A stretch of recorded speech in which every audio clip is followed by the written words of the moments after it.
When Emma takes a DNA test as a birthday gift to herself, she expects to find distant cousins and trace her Italian heritage. Instead, the results reveal a half-sister she never knew existed, and a trail that leads to a shoebox hidden in her late father's office, containing letters that will shatter 32 years of family history, exposing that the man she called Dad lived an entire second life, complete with another wife, another daughter, and lies so elaborate they required a calendar to maintain. The email arrived on a Tuesday morning, while Emma Mitchell was drinking her second cup of coffee and avoiding the stack of invoices on her desk. Subject line, "Your DNA results are ready." She'd almost forgotten about the test. It had been an impulse purchase 3 months ago during a late-night online shopping spree. Birthday gift to herself. Harmless curiosity about her ancestry. She clicked the link and waited for the page to load. Emma had always known her background. Half Italian on her father's side, quarter Irish and quarter German on her mother's. Nothing mysterious, nothing complicated. Just standard American mutt heritage that most people carried without thinking twice about it. The ancestry breakdown appeared first. 52% Italian, 23% Irish, 18% German, 7% broadly Northwestern European. Exactly what she'd expected. Emma scrolled down, mildly disappointed. She'd been hoping for something exotic, a percentage of Scandinavian or Eastern European, maybe a trace of something unexpected that would make for good dinner party conversation. Then she saw the DNA relatives section. The site had found matches, people who shared enough DNA to be related. Distant cousins, probably. Fourth and fifth cousins she'd never meet. Emma clicked to expand the list. The first entry stopped her cold. Close family match, Sophia Chen. Relationship, half-sibling. Shared DNA, 24.8%. Emma read it again, then again. The words didn't change. Half-sibling. Not cousin, not distant relative. Half-sibling. She had a sister, a half-sister, named Sophia Chen. That was impossible. Emma was an only child, had always been an only child.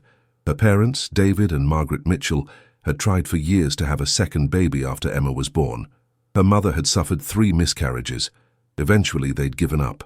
Emma had grown up knowing she was loved, but also knowing she was all they'd ever have. There was no sister. There couldn't be a sister. But the DNA didn't lie. 24.8% shared DNA meant they shared one parent. Either Emma's mother or Emma's father had another child. A child named Sophia Chen. Chen. That was a Chinese surname. Emma's family was aggressively Caucasian. White as Wonder Bread, her father used to joke. There was no Chinese heritage, no Asian relatives. Nothing in the family tree that would produce a daughter named Sophia Chen, unless one of her parents had lied about everything. Emma clicked on Sophia's profile with trembling fingers. There was a photograph. A woman about Emma's age, maybe slightly younger. She had straight black hair and delicate Asian features. Nothing like Emma with her Italian coloring and curly brown hair. They looked nothing alike, but they were sisters. The DNA said so.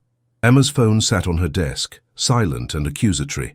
She should call her mother, should ask Margaret to explain this, but her mother was at work. She was a high school principal, always busy, always in meetings. And besides, Emma wasn't ready to hear whatever truth was about to destroy her understanding of her family. Her father would have been the better choice. David Mitchell would have known how to handle this. Would have sat Emma down, poured them both a drink, and explained calmly and rationally what was happening. But David had been dead for 6 months. Heart attack at 64. Sudden and devastating. Emma was still grieving, still finding his coffee mug in odd places, still reaching for her phone to call him before remembering he wouldn't answer. And now this. A sister. A secret sister that David had never mentioned. Emma looked at the shared DNA percentage again. 24.8%. That was the range for half-siblings. They shared one parent. The question was, which parent? Her mother seemed impossible. Margaret was straight-laced, proper. She'd been a teacher for 30 years before becoming a principal. She went to church every Sunday. She volunteered at the food bank. She'd been devastated when David died, crying at his funeral like a woman who'd lost the only man she'd ever loved. Could Margaret have had an affair? Could she have given birth to another child and hidden it? The timeline would have to be before Emma was born. She was 32, so if Sophia was younger, It would have been in the late 80s or early 90s. But no, Emma couldn't picture it. Margaret was too honest, too transparent, too bad at keeping secrets. She'd never been able to hide surprise gifts or plan surprise parties. She was an open book, which left David who'd traveled for work. David who'd been a pharmaceutical sales representative, on the road 3 or 4 days a week, covering a territory that stretched across 3 states. David who'd always had believable explanations for where he was and what he was doing. David who might have had an entire other life that no one knew about. Emma felt sick. She closed the DNA website and opened a new search window, typed Sophia Chen into the search bar, then added location information. The DNA site had listed Sophia's location as Oakland, California. Emma was in Portland, Oregon, just a few hours apart. The search returned several results: a dentist, a high school student, a professor. Emma clicked through profiles looking for someone around 30 years old, someone who might be her half-sister. She found her on LinkedIn. Sophia Chen, age 29, marketing manager at a tech company in Oakland. The photo matched the one from the DNA site. Beautiful, professional, smiling at the camera with confidence Emma envied. Sophia's profile was public. Emma scrolled through it looking for clues. Educated at UC Berkeley, worked in Silicon Valley before moving to Oakland, member of various professional organizations. Nothing about her family, nothing about her parents, nothing about David Mitchell. Emma's hands were shaking so badly she could barely control the mouse. She needed to contact Sophia. Needed to ask her directly who her father was. But what would she say? "Hi, we're half-sisters according to a DNA test. Was your father David Mitchell? Because mine was, and he's dead now, so I can't ask him directly." No, that was too abrupt, too aggressive. Emma needed information first, needed to understand what she was dealing with before she reached out to this stranger who'd just blown up her entire understanding of her family. She opened her desk drawer and pulled out her keys. Among them was the key to her father's office. David had worked from a home office in the house he'd shared with Margaret. After he died, Margaret had locked the door and left everything exactly as it was. She couldn't bear to go through his things yet, couldn't face the physical evidence of his absence. "Take your time," Emma had told her mother. "When you're ready, I'll help you sort through everything." But now, Emma needed to get into that office. Needed to search for evidence of Sophia Chen, of a double life, of lies that had lasted 3 decades. She grabbed her purse and headed for the door. Her own invoices could wait. Her own work could wait. Everything could wait, while she figured out if her entire childhood had been built on a foundation of lies. Emma drove to her mother's house in a daze, running red lights without noticing, taking corners too fast. Margaret's car wasn't in the driveway. Good. She was still at work, wouldn't be home until after 5. That gave Emma hours to search through David's office without having to explain why she was there or what she was looking for. She let herself in with her key. The house smelled like her childhood, her mother's lavender air freshener, and the faint scent of her father's cologne that still lingered 6 months after his death. Emma paused in the hallway, looking at the family photos that covered the walls. David and Margaret on their wedding day. Emma as a baby. Family vacations to the beach, to the mountains, to Disneyland. A lifetime of memories captured and framed and displayed. Were any of them real, or had they all been performance? David smiling at the camera while thinking about his other daughter. David holding Emma while wishing he was holding Sophia. David playing the devoted husband and father while living an entirely separate existence somewhere else. Emma walked to the office door. It was locked, just as Margaret had said. Emma used her father's key, the one she'd taken from his keyring after the funeral, telling herself she'd return it eventually, but never quite getting around to it. The office was exactly as David had left it, papers stacked neatly on his desk, reference books lining the shelves, his computer monitor dark and dusty. Even his coffee mug still sat on a coaster, dried coffee rings at the bottom. Margaret hadn't touched anything, hadn't been able to face it. Emma stood in the doorway for a moment, feeling like an intruder. This had been David's space, his sanctuary. He'd spent hours here in the evenings, supposedly working on reports and preparing for sales calls. Emma had never questioned it, had never doubted that he was doing exactly what he said he was doing. Now she wondered if he'd been writing emails to Sophia, talking on the phone to Sophia's mother, maintaining his double life while his wife and legitimate daughter slept upstairs, trusting him completely. Emma started with the desk. She went through drawers methodically, looking for anything that mentioned Sophia or Oakland or a second family. She found sales reports and expense receipts, business cards and pharmaceutical samples, notes about clients and doctors and prescriptions. Nothing personal, nothing incriminating. She turned to the filing cabinet. David had been organized almost compulsively so. Everything was labeled and alphabetized. Emma flipped through folders labeled with medical terminology and client names. Still nothing. Then she opened the bottom drawer, and there, wedged in the very back behind a folder labeled Tax Documents Do Not Discard, was a shoebox. It was old. The cardboard was soft with age. The lid was held on with a rubber band that snapped as soon as Emma touched it. She lifted the box out carefully and set it on David's desk. Inside were letters, dozens of them, maybe 50 or more, bundled together with string. The envelopes were addressed to David Mitchell, but not at this address. At a P.O. box Emma had never heard of. The return address was Oakland, California. Emma's breath caught. She pulled out one of the envelopes and looked at the postmark. 1998. 27 years ago. She pulled out another. 2003. Another. 2010. The letters spanned decades. Someone in Oakland had been writing to David for at least 30 years. Someone who couldn't send mail to his home address. Someone who had to use a P.O. box. Someone who was a secret. Emma's hands were shaking as she untied the string and pulled out the first letter. The paper was thin, the handwriting feminine and precise. It began without preamble. David, I'm writing this because you refuse to answer my calls. You can't just disappear for 3 weeks and expect me to understand. Sophia asks about you every day. She's 4 years old, and she doesn't understand why her daddy only comes to visit sometimes. She doesn't understand why she can't call you whenever she wants. She doesn't understand why we're a secret. Emma stopped reading, put the letter down, stared at it like it was a bomb that might explode. Sophia asks about you every day. Her daddy. Sophia's father was David. Emma's father was David, which meant they were half-sisters, which meant David had another family, another daughter, another life. Emma forced herself to keep reading. I know you have responsibilities in Portland. I know Margaret doesn't know about us.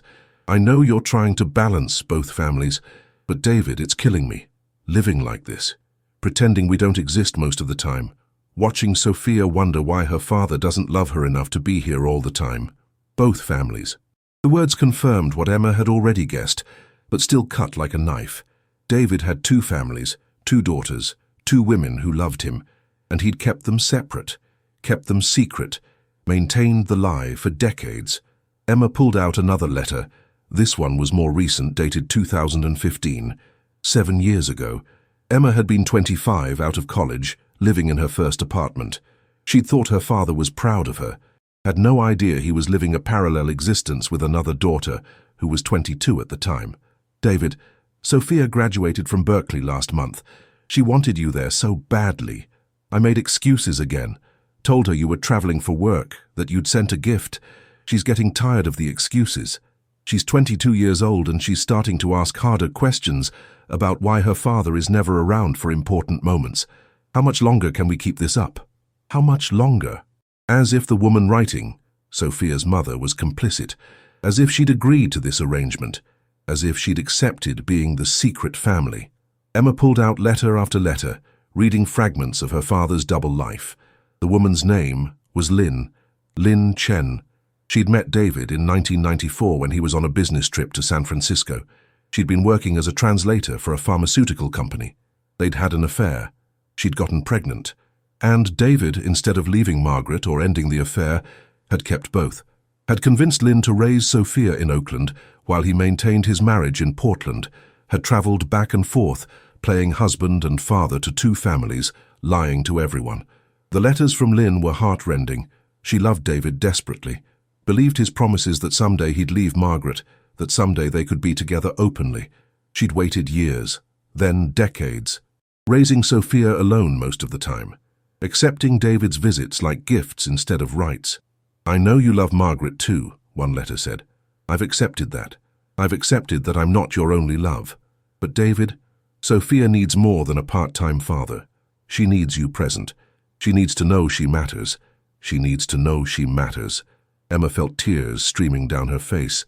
Sophia had spent her entire life feeling like she didn't matter. Like she wasn't enough to make her father stay. Like she was a secret to be ashamed of. And Emma had been the priority. The legitimate daughter. The one who got David full-time, who got family dinners and bedtime stories and help with homework. Emma had taken all of that for granted, never knowing that somewhere else another little girl was waiting for scraps of her father's attention. Emma pulled out the last letter in the box. It was dated 6 months ago, right before David died. The handwriting was shakier, the words harder to read. Emma realized with a jolt that this must have been one of the last things David read before his heart attack. David, I can't do this anymore. Sophia is 29 years old. She's successful and independent, and still asking why her father wasn't there for her childhood. She's in therapy now, working through abandonment issues. I told her the truth last month, told her about Margaret, about Emma, about your double life. She's devastated, furious at me for keeping the secret, furious at you for creating it. She wants to meet Emma, wants to confront you. I've been holding her back, but I don't know how much longer I can. You need to tell Margaret. You need to tell Emma. The truth is going to come out whether you're ready or not. Emma stared at the letter. David had known the truth was about to explode, had known he needed to confess, and then he died before he could. Left Emma and Margaret to discover it on their own. Or maybe he'd planned to take it to his grave. Maybe he'd hoped Lynn would keep the secret forever. Maybe he'd died thinking he'd gotten away with it. Emma felt rage building in her chest, hot and fierce and overwhelming. David had lied to her for 32 years, had looked her in the eyes every single day and maintained an elaborate fiction, had pretended to be devoted and faithful while living an entire second life. Every memory felt tainted now. Every I love you felt like a lie. Every family vacation felt like stolen time that should have been shared with Sophia. Every moment Emma had thought she had her father's full attention, he'd probably been thinking about his other daughter. The betrayal was comprehensive, total. It wasn't just that David had cheated on Margaret, it was that he'd built an entire alternate reality and maintained it for 3 decades. He'd been 2 different people, David the faithful husband and David the secret lover. David the devoted father to Emma, and David the absent father to Sophia. Which version had been real? Or had they both been performances?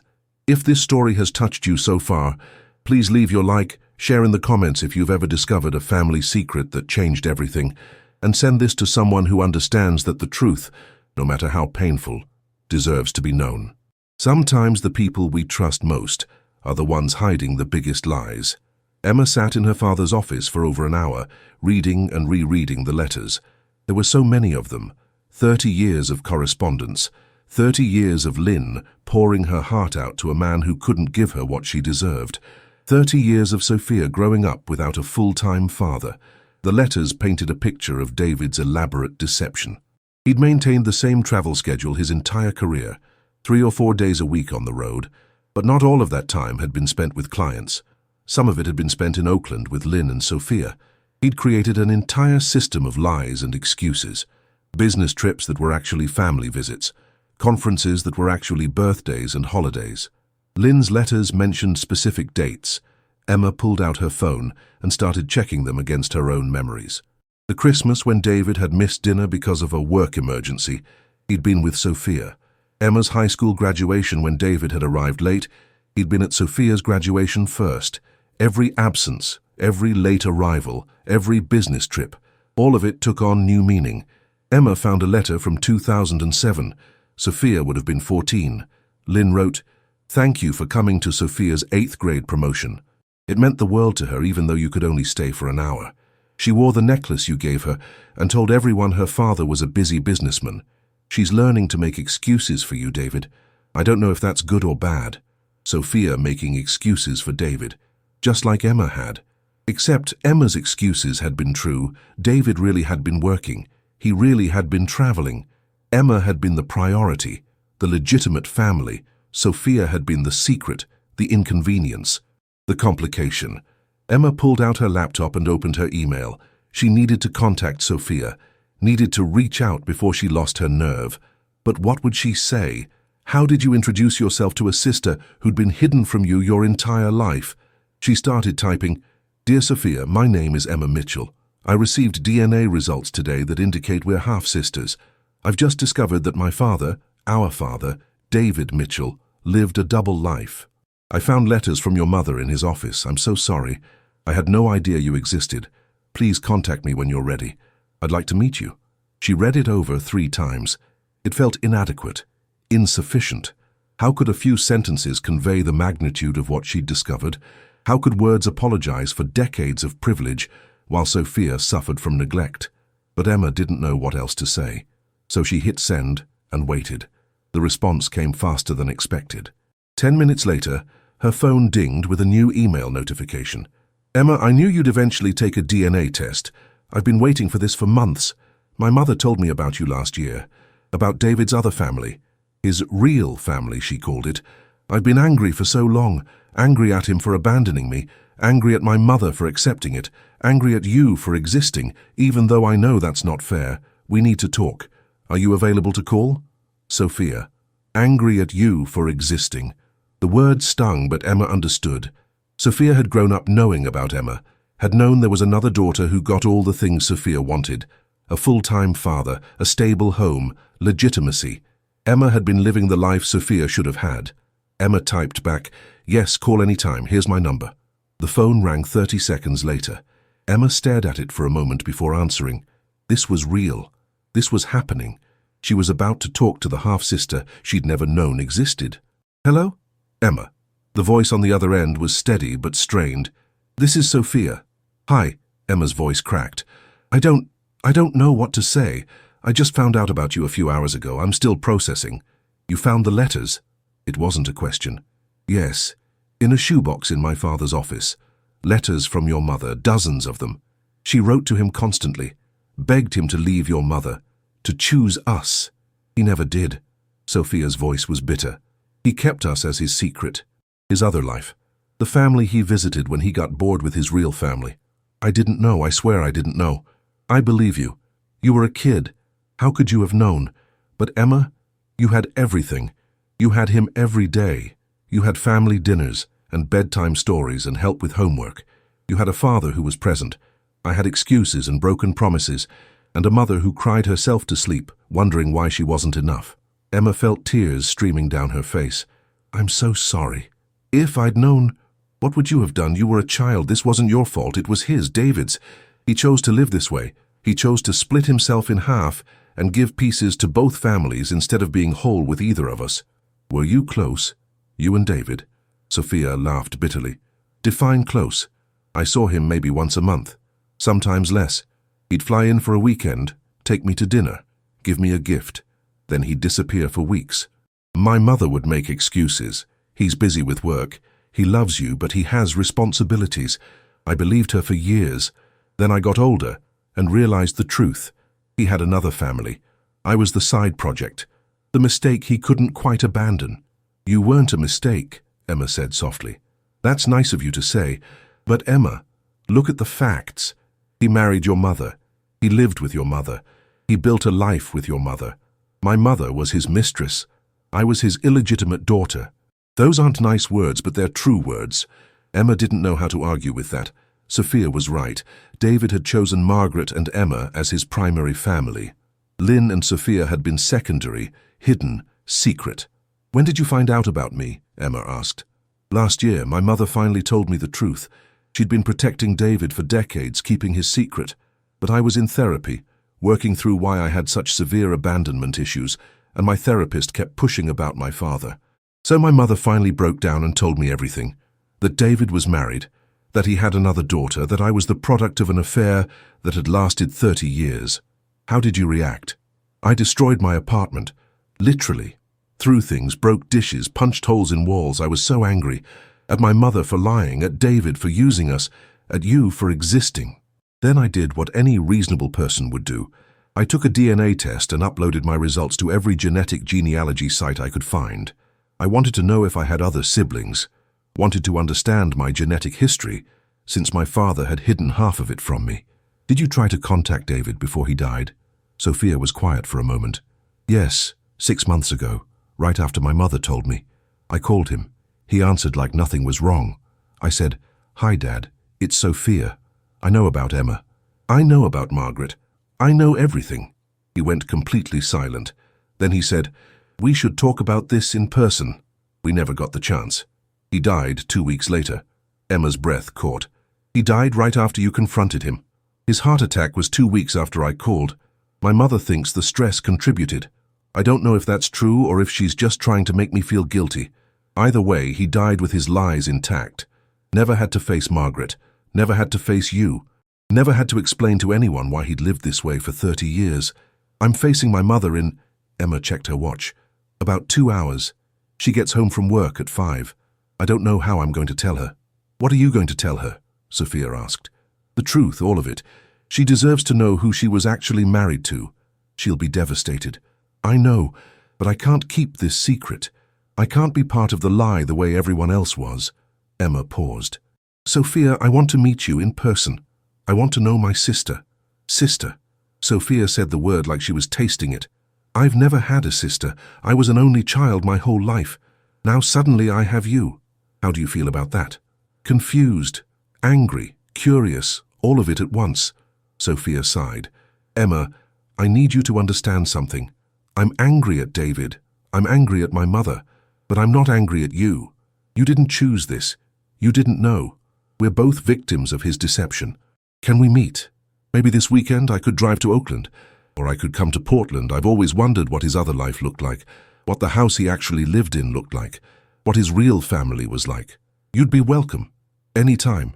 They talked for another hour, sharing stories, comparing memories, finding the gaps where David had chosen one family over the other.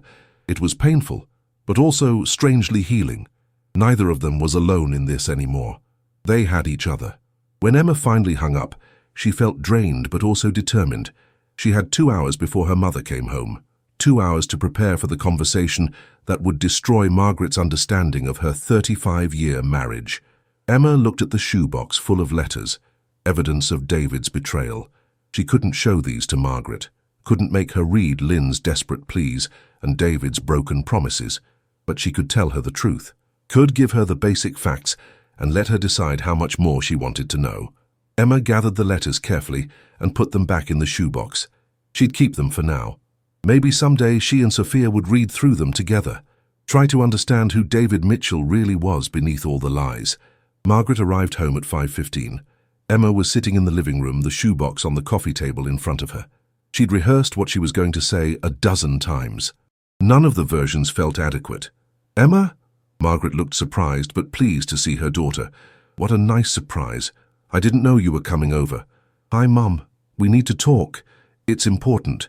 Margaret's smile faded. She set down her purse and coat. "What's wrong? Are you okay?" "I'm fine physically, but Mom, I found something today. Something about Dad. Something that's going to be really hard to hear." Margaret sat down slowly.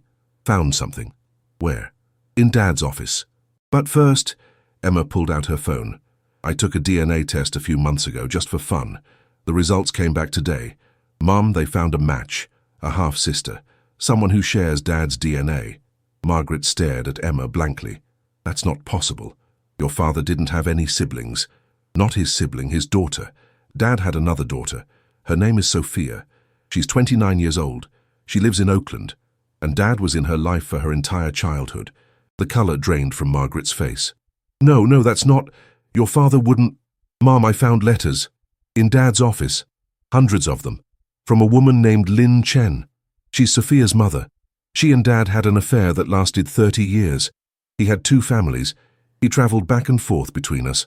All those business trips, some of them were real, but some of them were visits to Oakland, to his other family." Margaret stood up abruptly. "I don't believe you. Your father was devoted. He loved us. He would never—" "Mom." Emma opened the shoebox and pulled out a handful of letters. "Read them. See for yourself." Margaret took the letters with shaking hands. Emma watched her mother's face as she read. Watched denial turn to horror, turn to devastation. Margaret read 3 letters before she dropped them, her hands trembling too badly to hold the paper. 30 years, Margaret whispered. "He lied to me for 30 years. I'm so sorry, Mom. Every business trip, every conference, every time he said he had to work late or travel on weekends, he was with them, with her, with that woman and his other daughter." Margaret's voice was rising. "How could he do this? How could he look me in the eyes every day and lie? I don't know. I've been asking myself the same question all day. Did you talk to her? This Sophia? Yes. I called her. Mom, she's known about us for a year. Her mother told her. She's been waiting for me to find out. She's angry at Dad. Feels abandoned. She spent her whole childhood wondering why her father only visited occasionally. While you had him full-time? Margaret's face crumpled. She must hate us. Hate me for stealing her father. She doesn't hate us.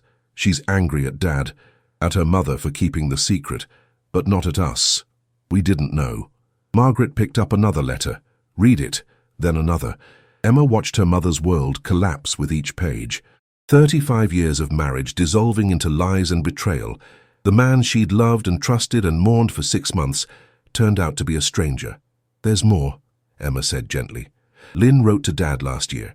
Told him Sophia wanted to meet us. Wanted the truth to come out. Dad knew, he knew before he died that his double life was about to be exposed. Did the stress kill him? Margaret asked. Did my husband die because he couldn't face what he'd done? Maybe. Sophia thinks so.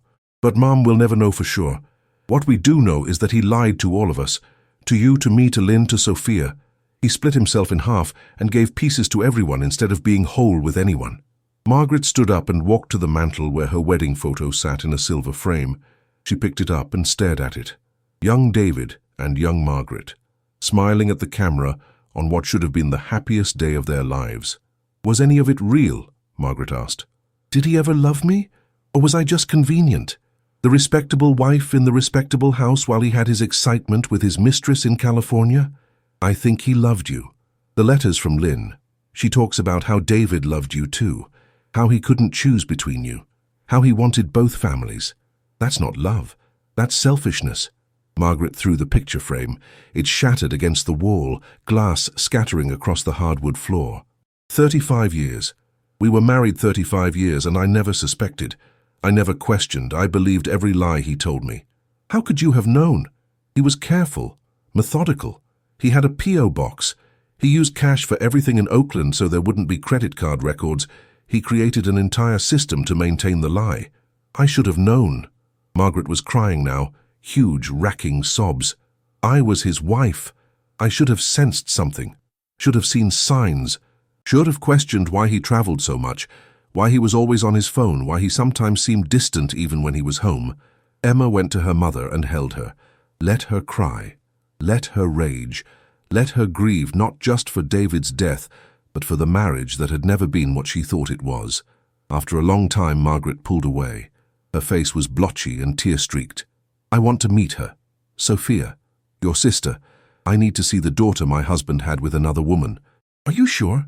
Mom, you don't have to. I need to understand. I need to see what was so special about them that David couldn't leave them. Why he chose to live this double life instead of just divorcing me and being with them. Sophia wants to meet you too. She's coming to Portland this weekend. Margaret nodded. Good. We'll meet her together, as a family. What's left of this family anyway? They sat together in silence for a while. Around them, the house that had been David's primary residence felt different, tainted. Every room held memories that now felt false. Every photograph on the wall showed a family that had been incomplete without anyone knowing it. Mom, I need to ask you something, Emma said. Did you ever suspect? Even once? Ever wonder if Dad was having an affair? Margaret was quiet for a long moment. Then she said softly, once, about 15 years ago.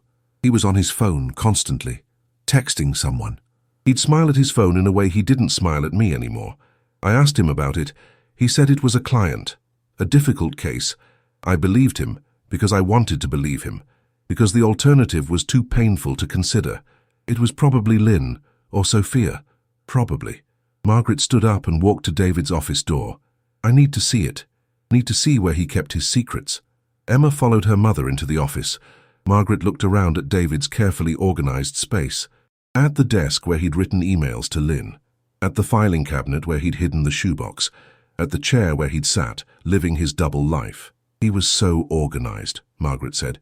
So careful. He never left anything out of place. Never made mistakes. I thought it was because he was professional, successful. Now I understand. He was hiding, covering his tracks, making sure nothing from his other life bled into this one. Emma pulled out more items from the shoebox. Not just letters. There were photographs too. David with a baby, Sophia. David at what looked like a birthday party. David pushing a little girl on a swing. David at a high school graduation. A complete parallel photo album documenting a family Emma never knew existed. Margaret looked at the photos and something broke inside her. She sank into David's chair and wept. Not the angry tears from before. These were deeper. The tears of a woman who just realized her entire adult life had been a performance. That the man she'd slept beside for 35 years had been a stranger. The days leading up to Sophia's visit were surreal. Emma went through the motions of her life. Work, errands, normal routines, while her internal world remained shattered. She found herself looking at strangers on the street, wondering if they too were living double lives, if everyone was hiding something this enormous. Margaret took the week off from work, couldn't face her students and colleagues while processing this devastation. She spent hours in David's office, reading through the letters, looking at the photographs, trying to understand who her husband had actually been. He loved her, Margaret told Emma, 3 days before Sophia's visit. Lynn, he really loved her. You can see it in the photos, the way he looks at her, the way he holds Sophia. He wasn't pretending with them. It wasn't just an affair. It was a whole other life he genuinely wanted. Does that make it worse or better? Emma asked. I don't know. If it had just been sex, I could understand it. Men cheat. It's not right, but it's comprehensible. But this, he loved them. He wanted them. He chose to have 2 families because he couldn't bear to give up either one. That's not weakness or temptation. That's deliberate selfishness. Emma had been thinking the same thing. David hadn't been a victim of circumstance. He'd actively chosen this life, had decided that his desire to have everything was more important than honesty or integrity, or the emotional well-being of the women and children who loved him. She'd also been thinking about her own memories of David, recontextualizing everything through this new lens. The times he'd been distracted during family dinners, probably thinking about Sophia. The times he'd seemed sad for no reason, probably missing Lynn. The times he'd disappeared into his office for hours, probably writing emails or making calls to his other family. Every memory was tainted now. Emma couldn't think of a single moment with David that felt pure anymore. It all felt compromised, built on lies. The father she'd loved and trusted had been an illusion, a performance. The real David Mitchell had been someone else entirely, someone selfish and deceitful and willing to hurt everyone around him to get what he wanted. I'm angry at him, Emma told her mother. I know he's dead and I'm supposed to remember the good things, but I'm so angry. So am I, Margaret said. I'm furious, and I can't even confront him, can't scream at him or demand explanations or divorce him. He died and left us with this mess, and now we have to clean it up without him. The day Sophia was supposed to arrive, Emma and Margaret cleaned the house obsessively, polished surfaces that were already clean, arranged and rearranged furniture, cooked enough food for an army, nervous energy with nowhere else to go. Sophia's flight landed at 2 o'clock. Emma had offered to pick her up from the airport, but Sophia had declined, saying she'd take an Uber. I need time to prepare myself, she'd said, time to get my head right before I meet David's other family. She arrived at 4. Emma saw the Uber pull up through the living room window, watched a young woman get out, petite, dark-haired, carrying a small suitcase, beautiful in a delicate way that Emma envied. This was her sister, her half-sister, a stranger with shared DNA. Emma opened the door before Sophia could knock. They stood looking at each other for a long moment. Emma saw David in Sophia's eyes, the same green color, the same shape, the genetic proof of their connection. Hi, Emma said. I'm Emma. I know. Sophia's voice was soft, uncertain. You look like the pictures I found online. You looked me up? Of course, wouldn't you? Sophia glanced past Emma into the house. Is this where he lived? Where he came home to every night when he wasn't with us? Yes. Come in. My mom, our mom, Margaret, she wants to meet you too. Sophia stepped inside hesitantly. Emma could see her taking in every detail. The family photos on the walls, the comfortable furniture, the home that David had shared with Margaret and Emma, the life he'd chosen as his primary one. Margaret appeared from the kitchen.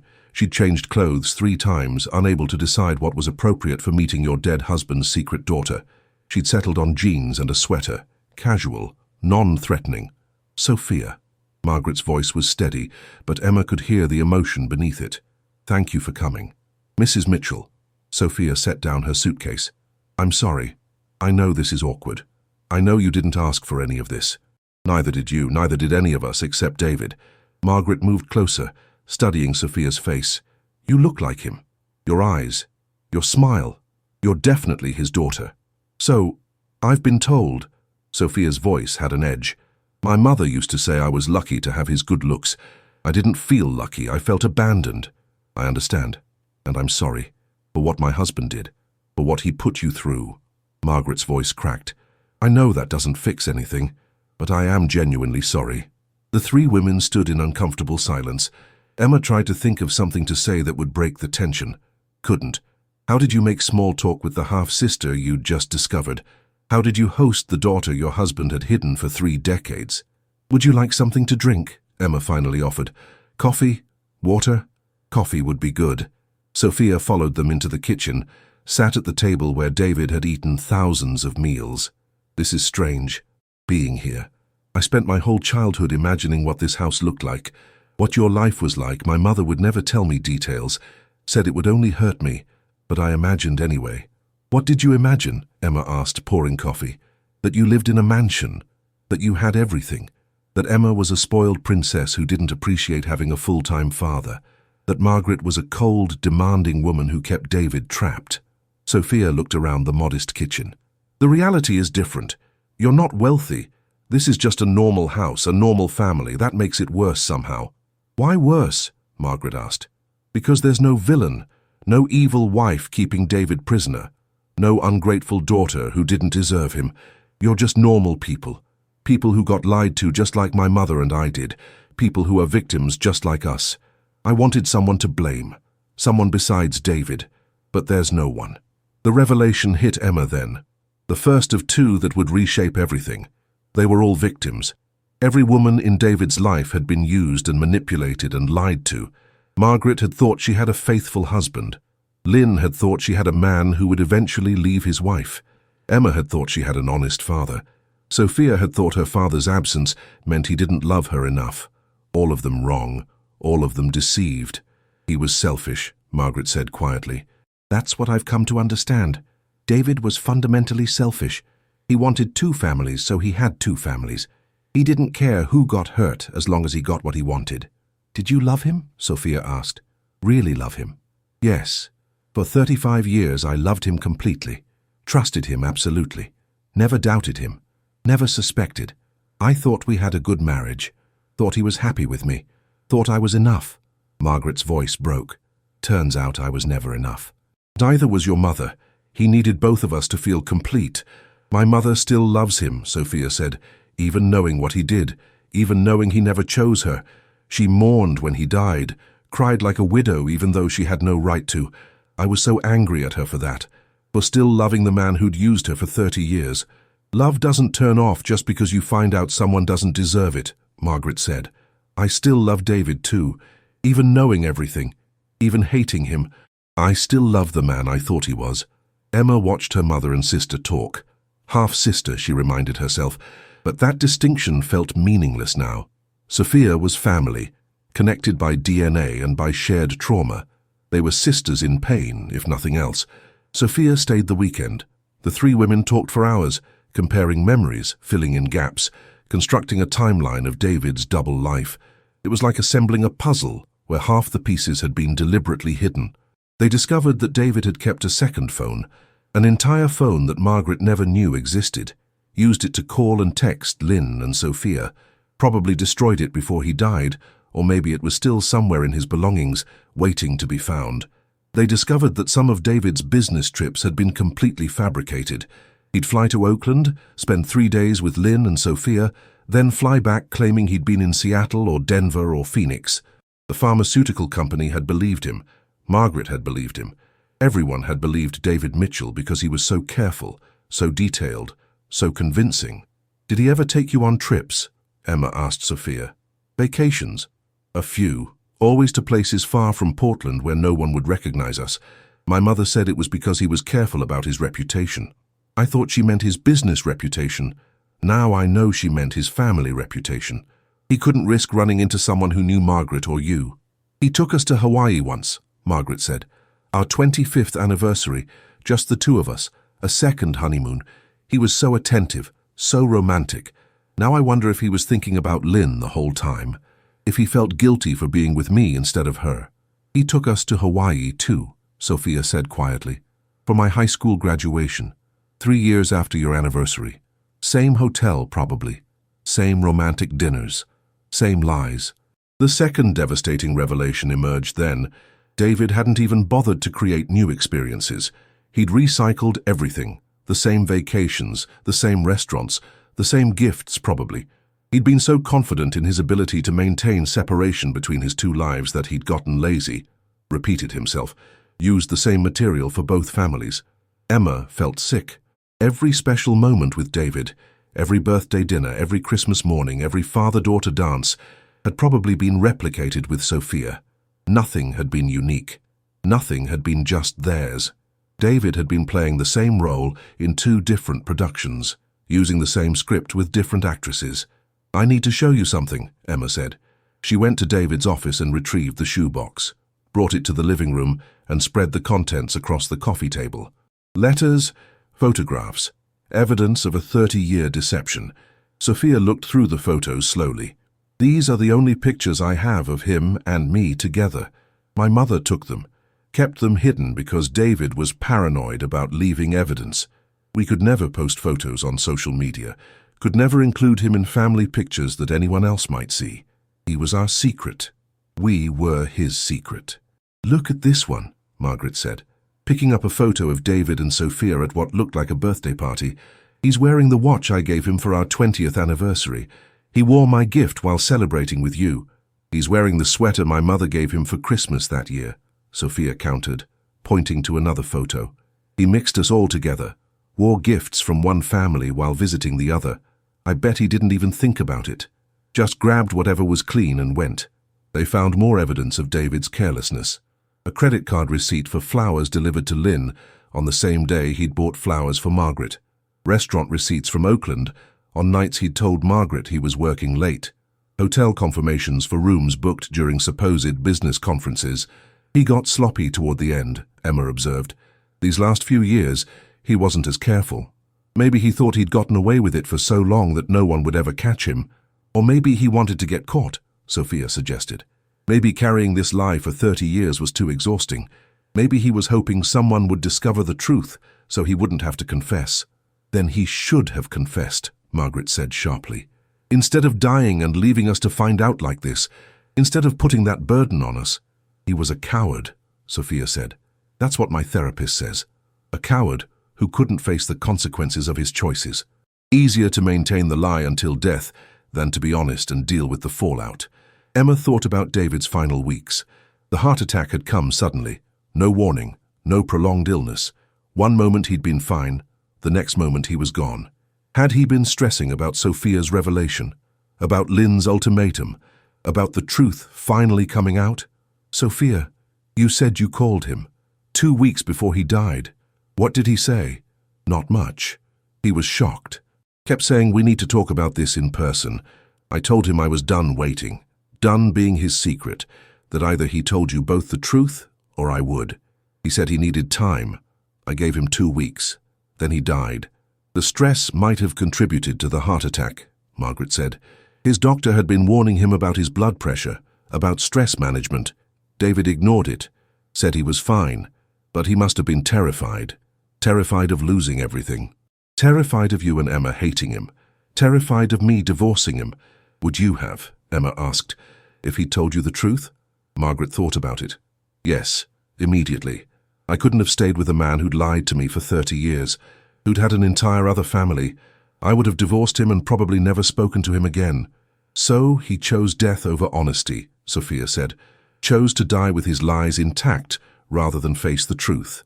That's not noble. That's pathetic. They were harsh words, but Emma couldn't disagree. David had taken the coward's way out, had died before he could be held accountable, before he could see the pain he'd caused, before he could watch his carefully constructed life collapse around him. What do we do now? Emma asked. How do we move forward from this? We tell the truth, Margaret said. We stop protecting David's reputation, stop pretending he was something he wasn't. People need to know who he really was. That will hurt his memory, Sophia said. Everyone at the funeral talked about what a great man he was, what a devoted husband and father. If the truth comes out, all of that will be destroyed. Good, Margaret said firmly. He doesn't deserve a good memory.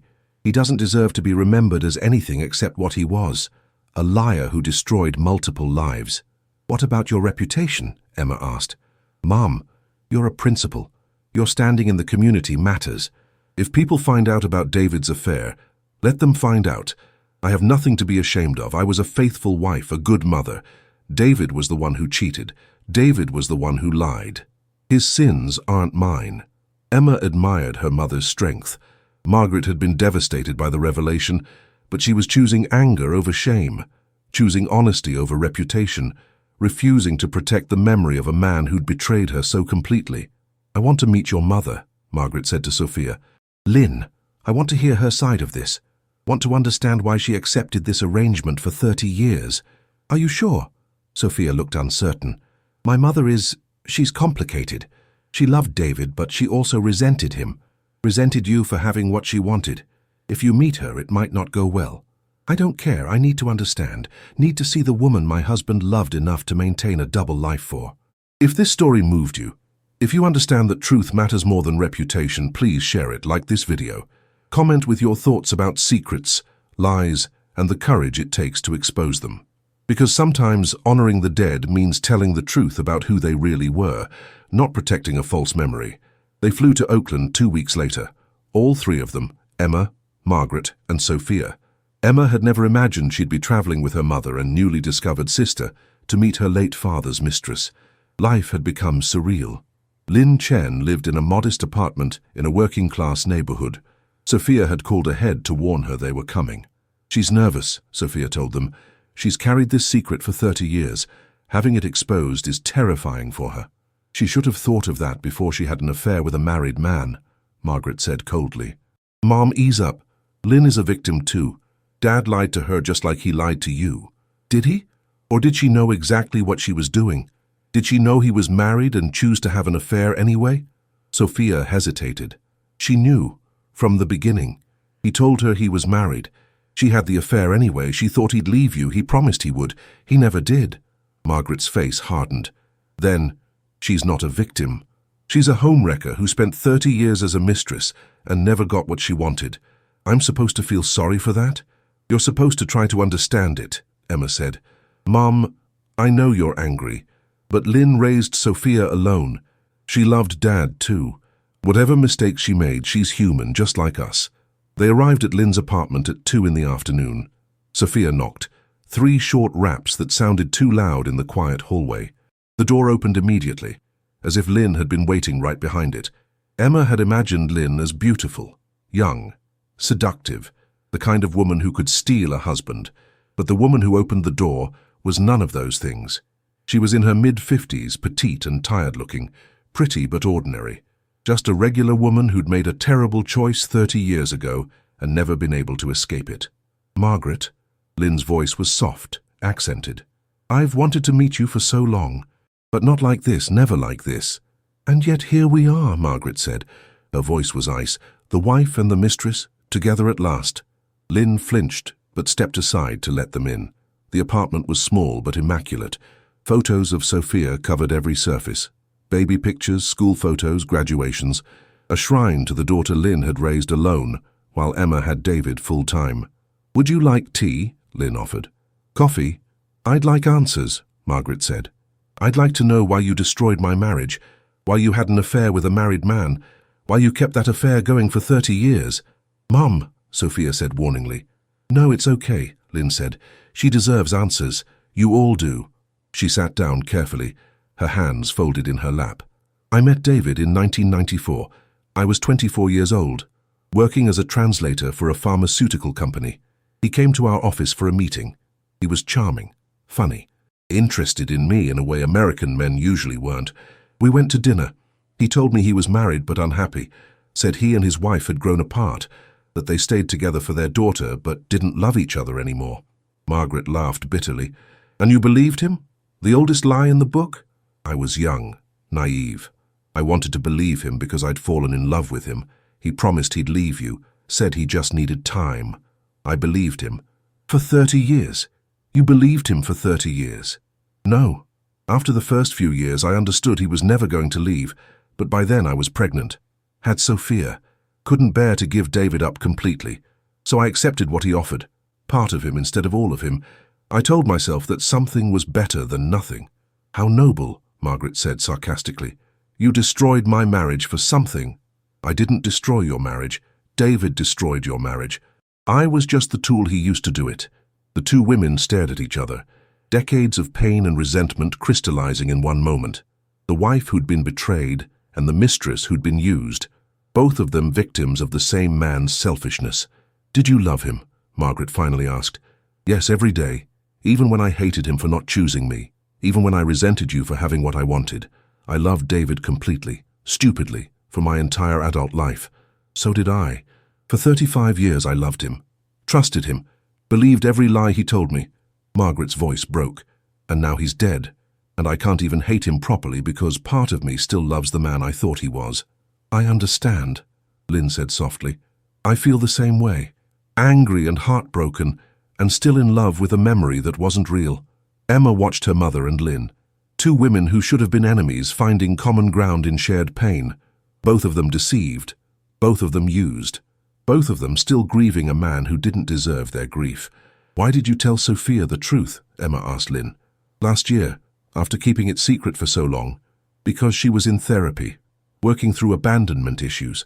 The therapist kept asking about her father, kept pushing. I couldn't keep lying, couldn't keep protecting David at Sophia's expense. So I told her everything. About you, about Margaret, about the double life. I thought it would help her understand. Instead, it broke her. It did break me, Sophia said. Finding out I'd spent my whole life being a secret, that my father had a real family he prioritized over me, that I was the mistake he couldn't quite abandon, but never quite claimed either. You were never a mistake, Lynn said. David loved you. He was just too selfish to choose you over his other life. Did he ever talk about leaving Mum? Emma asked. About making you his priority? In the beginning, yes. He'd talk about waiting until you were older, until you went to college, until retirement. Always some future point where he'd finally be free to leave. But the future never came. The excuses never stopped. Eventually I realized he was never going to choose, that he wanted both families and saw no reason why he couldn't have them. Because he was a narcissist, Margaret said. That's what my therapist said. David was a classic narcissist, charming, manipulative, convinced he deserved whatever he wanted, willing to hurt anyone to get it. They sat in Lynn's small apartment for hours. 3 women and one 29-year-old daughter unpacking 30 years of lies, sharing memories, comparing notes, building a complete picture of who David Mitchell really was. He'd been meticulous, kept separate credit cards, maintained the P.O. box, never mixed up details between families. He'd remembered birthdays and anniversaries for both families, had kept his lies straight for 3 decades without a single major slip-up. He was intelligent, Lynn said. Too intelligent, smart enough to create an elaborate system, smart enough to maintain it, not smart enough to understand that eventually every lie gets exposed. Or maybe he knew, Emma suggested. Maybe he knew it would come out someday. Maybe he just hoped it would be after he died so he wouldn't have to face it. Then he got his wish, Margaret said bitterly. He died before the truth came out, left us to deal with the fallout.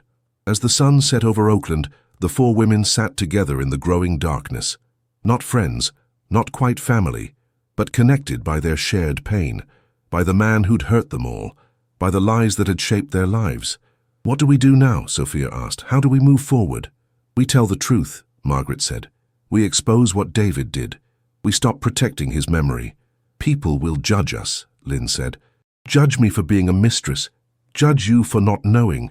Judge Emma and Sophia for being part of this mess. Let them judge. The truth matters more than reputation. Emma thought about that. About truth versus reputation. About honoring the dead versus exposing their sins. About protecting memory versus demanding accountability. She thought about David, the father she'd loved, the liar she'd never really known, the man who'd been 2 different people depending on which family he was with. I'm going to write about this, Emma said suddenly. I'm going to tell our story, all of it. David's double life, the DNA test, the letters, everything. People need to know that things like this happen, that seemingly perfect families can be built on lies, that the people we trust most can be strangers. Will you use our real names? Lynn asked. No, I'll change names and identifying details, but the story needs to be told. The truth needs to be told. Margaret nodded. Good. David Mitchell doesn't deserve to be remembered as a good man. He deserves to be remembered as exactly what he was. A liar, a cheater, a man who destroyed multiple lives because he wanted everything and refused to make choices. They left Oakland the next morning. But before they did, Emma took a photo. All four of them, Emma, Margaret, Sophia, and Lynn, standing together outside Lynn's apartment. 4 women connected by one man's lies. 4 women who'd survived his deception. The photo felt important, symbolic, proof that they'd come together despite everything, that they'd chosen truth over comfortable fiction, that they'd refused to keep David's secrets anymore. Back in Portland, Emma began writing. She documented everything. The DNA test, the letters, the conversations with Sophia and Lynn. She wrote about the pain of discovering your father was a stranger, about the complexity of loving someone who doesn't deserve it, about the courage it takes to expose truth when lies would be easier. The story went viral when she published it. Thousands of people reached out, others who'd discovered family secrets, others who'd lived through deception, others who understood that the people we think we know best can be complete strangers. Emma, Margaret, and Sophia became unlikely advocates for DNA testing, for truth-telling, for refusing to protect the memories of people who don't deserve protection. They spoke at conferences, wrote articles, helped others navigate similar discoveries, and slowly, painfully, they built something real from the ruins of David's lies. Not a traditional family, nothing about their situation was traditional, but a family nonetheless, connected by DNA and trauma, and the choice to face truth together. Emma kept the shoebox, the letters, the photos, evidence of her father's double life. Sometimes she looked through it, trying to understand who David Mitchell really was. She never found answers, just more questions, more evidence of a man who'd been fundamentally dishonest from the core out. But she also kept the photo from Oakland, the 4 women standing together. That photo told a different story, not about David's lies, but about their survival, about 4 women who'd been hurt by the same man but refused to let that hurt define them. They chose truth over comfort, honesty over reputation, reality over the beautiful lie David had constructed. And in choosing truth, they found something David never had: real connection, real family, real love built on honesty instead of deception. The DNA test had led Emma to a letter. The letter had exposed her father's double life, but the double life had led her to Sophia, to understanding, to a larger family than she'd known she had. It wasn't the family she'd imagined, but it was real. And after 32 years of living in a beautiful lie, real was all that mattered.